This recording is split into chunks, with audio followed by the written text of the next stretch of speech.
Hey guys, and welcome back to another episode of Ashley Sits Alone on a Bed with a Pile of Clothing. Is that a fetish? Probably.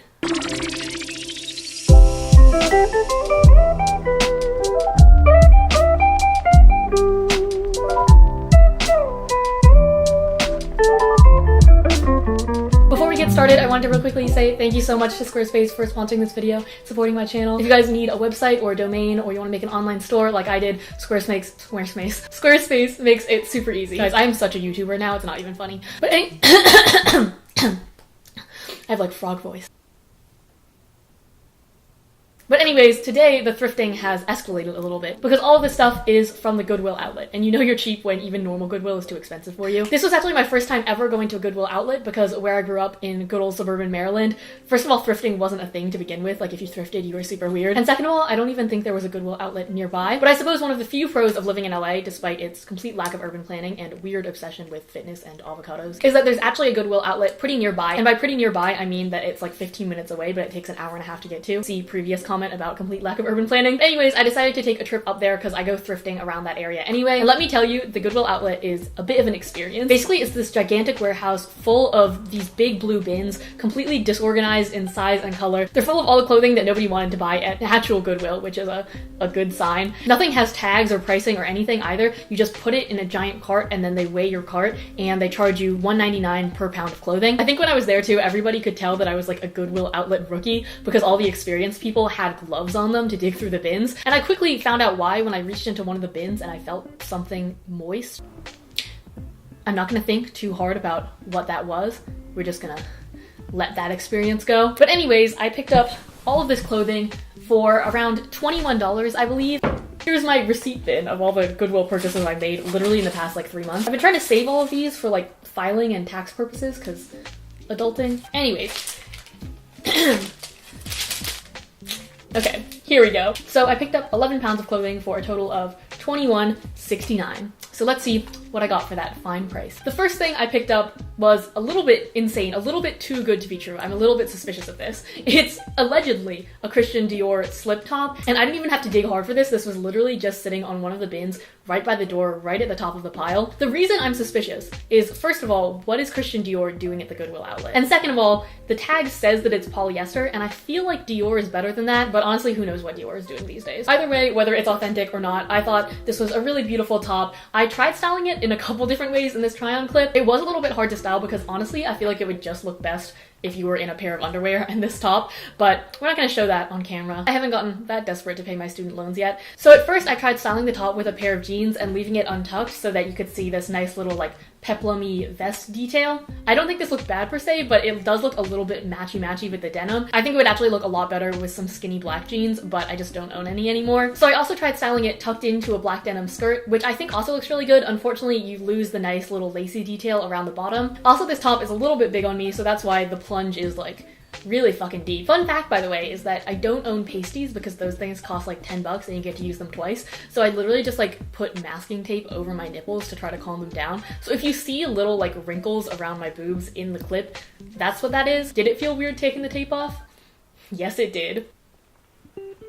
Okay, the next thing I got was this puffer bomber fleecy jacket situation. You guys have seen me pick up jackets like this before, but what I really liked about this was that it's just a plain dark green color, so it's a lot easier to style with outfits without looking like insanely 80s and 90s. I was honestly really impressed with how this fit, even though it's really oversized. I think something about the silhouette works well, and I don't even have to do that thing where I like put it off the shoulder and try to look edgy, because it honestly looks really good worn normally. Fancy that. It also has this nice little fleecy lining, perfect for the spring season coming up. I think the funny thing about this is totally the type of jacket that my mom would like yell at me to wear in middle school when I was like going outside to catch the bus, and I was like, no mom, I don't need a jacket. I thought it was gonna ruin my outfit, but like now I wear this and I think it's cool. Speaking of though, I am so ready to become a grandma and have my grandkids like dig through my closet and get so excited to find some like vintage American Eagle skinny jeans. Oh my god, do you guys remember those like Abercrombie and Aeropostale hoodies from when you were in middle school and they had like the logos on them that were huge? In like 50 years, kids are gonna be obsessed with those. Just saying. Oh, and I have two sweaters to show you guys, neither of which I have with me. One just because it's already sold on the website, and the other one because I have already lost it for some reason, but I have modeling clips of both of them, so I'll just show you now. The first is this super colorful 80s/90s sweater. I thought it was just really charming and cozy, and the second one is a similar vibe. It's this kind of ugly but in a cute way Argyle print. Unfortunately, when I brought this home, I actually realized that there were a bunch of little rips in it that I hadn't noticed at the outlet, probably just because I was like hustling around with my shopping cart full of clothing. Next up, we have another bomber. This one's just a simple satin black one. On the back, it says, Kenny Rogers Roasters, take it home. Honestly, good job, Kenny Rogers. This is some advanced merch for your roasting company. It even has this full, nice quilted lining, which I don't find in most bomber jackets that aren't for roasting companies. Yeah, I don't really know what else to say about this. It's pretty much just your good old classic bomber. Bomber jacket. Get it together, Ashley. Next up, this is my last jacket of the bunch, by the way, but I found the Russian Teenager's Dream, which is this sporty Puma jacket with this really obnoxiously large logo on it. I thought this was a really cool find, very sporty chic, even though I've never been particularly good at pulling off the whole sporty thing. To be fair, I've only worked out like twice regularly in the past 3 years, and one of those was while I was at the Naval Academy summer seminar, but that's a story for another time. But actually, I'll give you a short backstory, which is that growing up in Maryland, like the Navy was pretty cool because the Naval Academy is in Annapolis, and that's pretty much the only thing that Maryland has going for it. And my dad is British, and of course he's like obsessed with the Navy. So in my junior year of high school, I applied to go to the Naval Academy summer seminar because I was like, hey, free education, and the Navy sounds like it's a cool place. So I went there expecting to receive like a fun week of like touring the campus and like going to classes and learning some things. But it was pretty much just like a straight week of PT, which is like physical training, which is just exercise on exercise. I had to run through a forest in sweatpants in 97-degree, 100% humidity weather. And then at the end of the week, we all just lined up against the wall and got yelled at and had to do push-ups. So anyways, I thought this jacket was really cool. Very classic Americana, like red, white, and blue. I actually thought it looked really good zipped all the way up too, so you can see the logo in its full glory. Although be forewarned, it is a little bit too short to wear without bottoms. There may be some ass cheek exposed. Very like edgy streetwear, very Fenty x Puma before Fenty and when it was just Puma. On the back, it has the number 6 because Satan's a good team player. Next up, I picked up this top, which is like my sexy Where's Waldo shirt. It's just a simple red and white top from Old Navy, which was originally a lot longer, but I cropped it. I don't know what it is about stripes, but it makes me want to own them in every single color combination possible, especially red, white, and blue. So at least this is helping me fulfill that quota. As of filming this, I haven't tried it on yet, so I feel like I might have cropped it a little bit short, but you know, it's always an adventure in my life to see how short I can crop things before it becomes socially unacceptable. Next up, I picked up this little plaid skirt. Or is it a skirt? Because it's secretly a skirt. I haven't worn a skirt since I was like 8, but this really brings the memories back. I don't know if it's acceptable to wear a skirt once you're over the age of like 12, but honestly, these things are convenient inventions. No more of that weird like having to touch seats with your bare ass. And it also gives me total like early 2000s Avril/Britney vibes when they were trying to like weirdly fetishize schoolgirls in their videos. Nothing sexier than a 12-year-old Catholic girl trying to get her education. Okay, this isn't like a real article of clothing, but it's this vintage looking scarf bandana scenario. It's like a strip of fabric if we're being honest, but especially since the Goodwill outlet charges you by weight, this probably cost me like 20 cents. I'm gonna see how creative I can get on the try on clip. Immediately when I saw this, I thought it would be so cute as like a little bandana.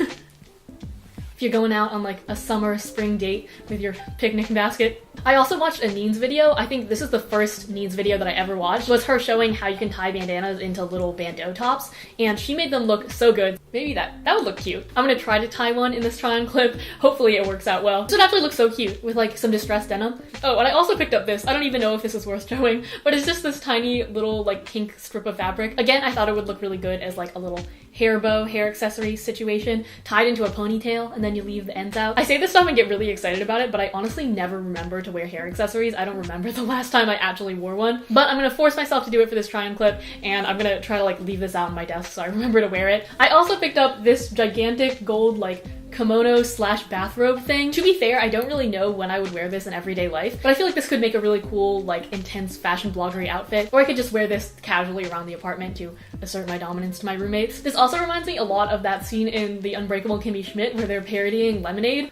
although now that I think about it, maybe it just reminds me of Lemonade. To be honest, I haven't watched it, and I also don't listen to that much Beyonce. Don't hate me.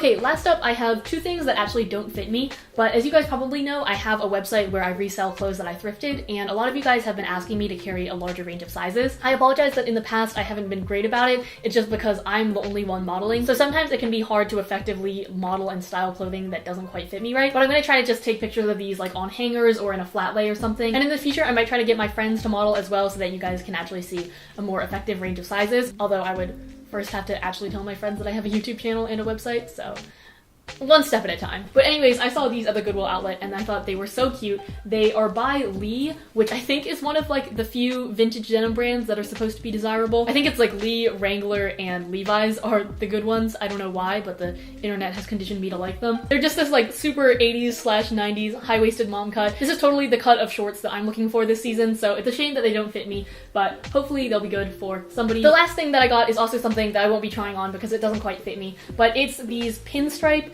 kind of flowy ankle pants. I've seen a really similar style to this at Brandy Melville, so hopefully this is pretty on trend. Also recently I've just been really getting into like a good pair of high-waisted business looking pants like in plaid or corduroy or pinstripe like this one. I don't know, I think they're so cute. A lot of the time they're so much more comfortable than jeans too because they're a lot less constricting, and they're also usually so forgiving on the food baby as well, which you guys know I always appreciate. Okay, and that is everything for this haul. Most of the stuff in this haul will be listed on my website below. It's an online store that I actually made with Squarespace. Squarespace made the process so easy. I know nothing about computer programming whatsoever. I took like one course in 10th grade and learned how to get a program to type out hello world. So yeah, if you guys happen to be interested in creating a website or buying a domain, or making an online store, give Squarespace a shot. They're a really cool company. Also, feel free to use my code, which is Best Dressed, for 10% off. I'm gonna type it out here in case you don't know how to spell Best Dressed, and there's also a link to it in the description.